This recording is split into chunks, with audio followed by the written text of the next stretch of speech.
Hello everybody, welcome to episode 237 of Shelf Reader. Today we'll be going over JoJo's Bizarre Adventure Part 8, JoJolion. Now, for this episode, I will not be kind of recapping the story like I usually do, because I want you to go and read this. This part, you need to read it. It is a great piece. So, I just wanted to get on about the things that I really liked about this. So, I just genuinely, this is one of the best parts of all of JoJo's. Like, it's probably tied for my second favorite with Part 4.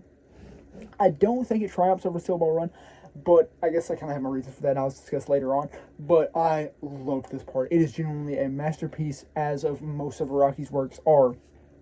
And so, I guess I'll kind of discuss the main character first, Josuke. Now, the main part of like the first half of the story, essentially, is Josuke trying to figure out who he is. Now, yes, there will be spoilers, so like, I guess, I'm not really going to discuss the story, but there are spoilers, so like, I guess if you don't want to be spoiled, then go ahead, go read it, and then possibly come at the video whenever you're done with 110 chapters. But yeah, so Josuke, he's trying to figure out who he is throughout this entire thing, because he is a amalgamation of two people. He is a combination of Yoshikage Kira, who is the child of Holly Kujo for this universe, but her name's Holly Kira, obviously, and Josefume Kujo, who is actually a Kujo. And so we see the combination of him via this new fruit, this Rokakaka fruit, which is a new kind of piece of information, I guess, plot point in Part 8. And so he has been formed because of this, and we see his, in like the first part, he goes about finding himself and like understanding who he is and everything. I really love this part. Also, like, just generally, I love his stand. His stand is super cool. I love Soft and Wet, and I would probably say, it's probably either tied for first or first, honestly, with Tusk from Steel Ball Run, who's Johnny Joe's stand. But I really don't know, 'cause I really do like Soft and Wet, and I feel like if Soft and Wet like evolved, then oh yeah, it'd be number one definitively. But I think it's tied with Tusk. But yeah, so Josuke, just really love him. Great character, and like I said, I highly recommend going and reading, because Josuke is literally a masterpiece of character. Now the side characters, we have Yasuho Hirose, and the Higashikata family. Now this is the actual Higashikatas, because Josuke Higashikata in this is technically not a Higashikata, because like I said, he's a Kira and a Kujo, but he's given the name Higashikata because he's taken into the family. And I really love the Higashikata family, especially like later on when we get into like later arcs where we see like, crap, what was that name? Oh dang, Ozone Baby? I think it was Ozone Baby. The poor Tom stand. I love that arc, by the way. That's probably my second favorite arc, because obviously Wonder of You is my favorite arc in all of part 8, but Ozone Baby and Poor Tom's like stand attack, that I love that arc, because we see so much development of Jobin Higashikata. The Higashikata family is composed of Noriosuke, who is probably my favorite Higashikata because he is goated. Then we have Jobin, who is the oldest son, Joshu, Daya, Hato, and we have Kato, who's the grandmother, or the mother of all these, and we have Sugiri, and we have how am I forgetting her name? I legit just read it like 8 million times.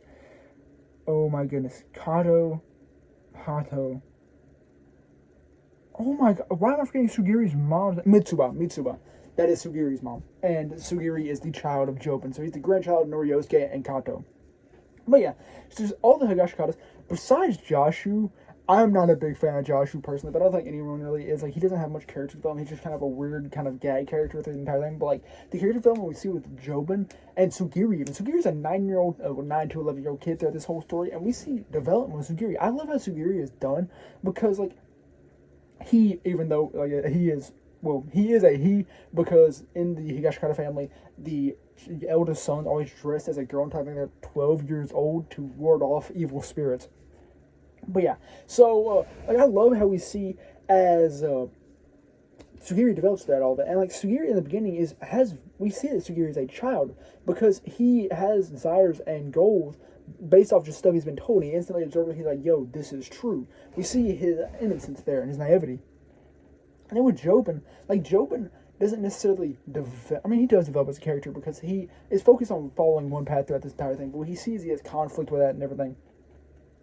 And we see how he deals with someone. We see that he truly loves his family. It's not necessarily that it's development.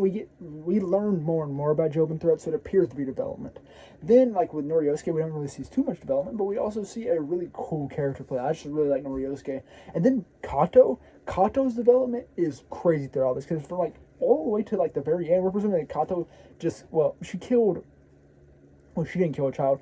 Jobin killed a child, and she took the blame for it because she's a family woman. However, we then see later on that she wasn't like a heartless killer or anything. That she was just defending her family, and that's what she was doing throughout the whole thing. Because throughout, she was accused of being a heartless killer because she was the one associated with the body. However, it was actually Jobin who killed him when he like first awakened his stand. But yeah, so I guess besides those, I'll kind of get into. We also have Mamizuku Rai. He is a cool character, but like we don't see much of him, and he kind of exists. He is there to help out the gang and all that. Doggy Style is a cool stand. However, like I didn't grow much of a connection with Rai. But I guess I kind of get into these stands. These stands, phenomenal. Like especially like Araki cooked like the woman stands, like not the woman stands, I guess in like the stands being women, but like the stands of the women, like they go crazy. I wasn't a big fan of Paisley Park, but like other women stands, like Daya's stand had a super cool ability, and then Hato's stand, though it like wasn't really like crazy, it was super cool, and I liked the design of it too.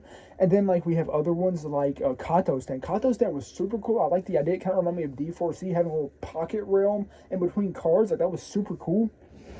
And then we have like other stand abilities. Like I said, Paisley Park wasn't massively cool in my opinion, but yeah, like he did really good with their stands, and also like the dude stands, he did super well with them. Like too, I Wonder of You, super iconic.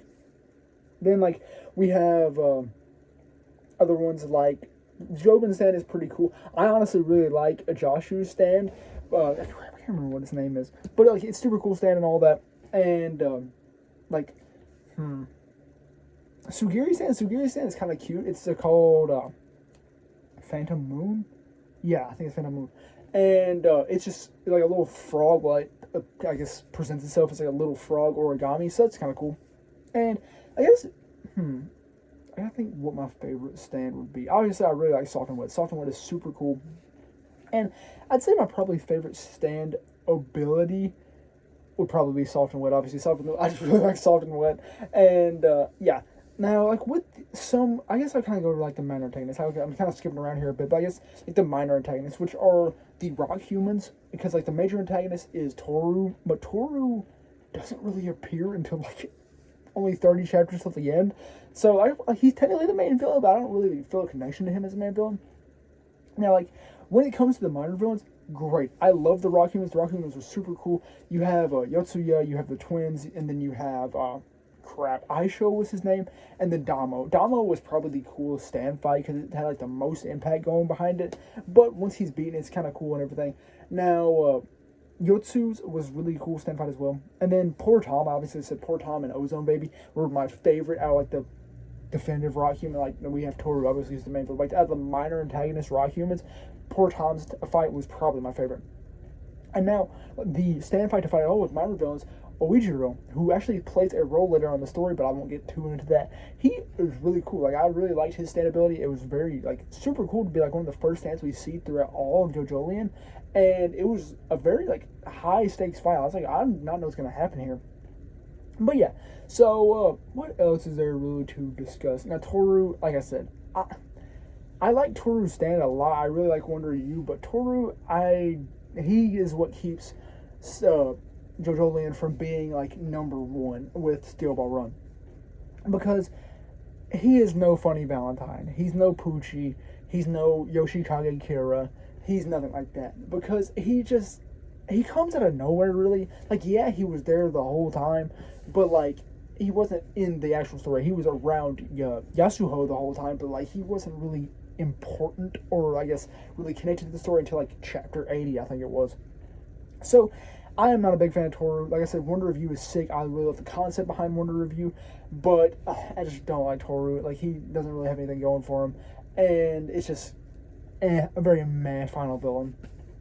But yeah, so I guess kind of like the ending. How did the ending like make me feel? The ending, I really enjoyed it. I liked how Soft and Wet we eventually go beyond which is a very cool ability for soft and wet. It essentially is Josuke realizing, yo, my bubbles are actually like small lines that are rotating at a very high speed. So essentially the spin there, and he uses this combination of his he uses soft and wet bubbles that come from his Joestar birthmark to essentially go past what exists within the realm of logic. So go into like something that isn't real. Essentially, he breaks the realm of logic to then attack, and he uses this against Wonder Review to ultimately defeat him.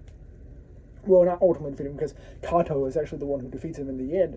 But yeah, so it was just super cool, and I really enjoyed I really loved when Josuke used Paisley Parks through the phone to snipe Toru. That was sick.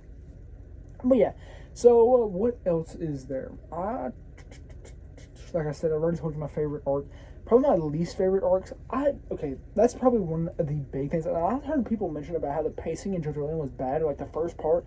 I do not agree with that. The only time when it gets bad early on is like chapter 30, when you get to like the Shakedown Alley or Shakedown Road, whatever it's called. That arc was boring and really didn't have anything to do besides revealing Joshu's stand. But yeah, so I don't really know what my other least favorite arcs would be. Possibly the twins arc, or there was another arc with Joshu. Oh, it's Milagro, man. Yeah, that arc was essentially worthless. Like, there was nothing going on there. It was just Joshu doing stuff. So yeah, I wasn't massive on that. Those are probably my two least favorite. But yeah, so I guess generally, where would I rank this? Like I said, it would be tied in second with Part 4. Now, if it had a more compelling villain, it would be a villain. It would be above Part 4, but it's just not. And I don't know if I like the sidecast more in Part 4 or Part 8. I like the Higashikata family probably more than I like the other characters in Part 4. But, like, you got Koichi. Koichi's my go for, like, my favorite character in all of JoJo's is Koichi. I guess my favorite side character in all of JoJo's is Koichi. I mean, I honestly like Koichi a little bit more than, like, most of the Joestars. But I know that's a very, I guess, out there opinion. But yeah, so I guess like I said, it'd be tied, and if it had a better villain, like a better final villain, like the story of following the Rokakaka and like trying to get it so they can heal Holly Kira and all of that, and fighting against the Rock Humans. Like, I found the Rock Humans to be a very compelling, I guess, enemy organization. However, Toru was just not led up to, really. He wasn't developed. He didn't have time to cook. Therefore, I do not like him as a final villain.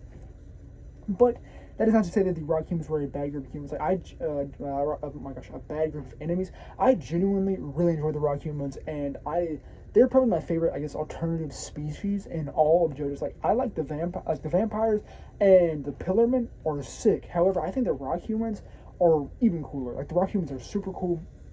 And also, you have rock animals with the GOAT himself, Iwasuke. This is the reason why I wanted to get to JoJolion, like, to break it to you and give you the, I guess, cut and dry reason why I wanted to read JoJolion so bad is because of Iwasuke. I'd seen a picture of Iwasuke and I was like, oh, it's the GOAT! I love Iwasuke! Iwasuke was so cool. Iwasuke, if you don't know, is the little dog that ultimately ends up getting saved by a Rokakaka fruit, and then Sugiri ends up adopting it into the Higashikata family, and he lives out the entire thing. Like, he ends up surviving more than, like, multiple members of the Higashikata, well, not multiple members of the Higashikata family, technically just one member of the Higashikata family. But yeah, so Iwasuke was the GOAT. I loved Iwasuke, and that is the main reason why I wanted to get to JoJo Land so quickly. But now I will be moving on to the JoJo Lands, and hopefully I'll be able to catch up before we get more information about John and Rod. But yeah, so I think that's all I really have to say about JoJolion, or JoJo's Bizarre Adventure Part 8. And I think that's all I really have for episode 237 of Shelf Review. So, thank you very much for watching.